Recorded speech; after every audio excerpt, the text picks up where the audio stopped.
შეღავათიანი აგროკრედიტის პროექტს უკვე 7371 მსესხებელი ყავს საბანკო სექტორმა კი დღეის მონაცემებით 203 მილიონ ლარამდე სესხი გასცა. ამის შესახებ შეღავათიანი აგროკრედიტის პროექტის მენეჯერმა ირაკლი მოისწრაფიშვილმა განაცხადა, მისი თქმით შეღავათიანი აგროკრედიტის პროექტი წარმატებით მიმდინარეობს.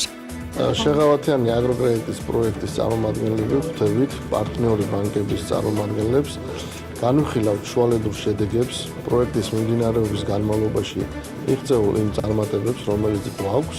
პროექტის მიმდინარეობას აფასებენ საბანკო სექტორის წარმომადგენლებიც.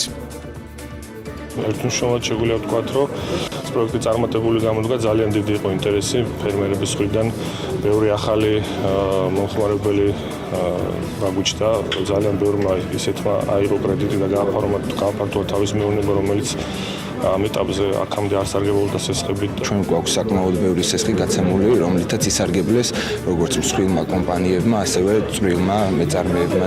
საფინანსო ინსტიტუტებმა სესხების გაცემა 1 აპრილიდან დაიწყეს. პროექტში 13 ბანკი და 2 მიკროსაფინანსო ორგანიზაციაა ჩართული.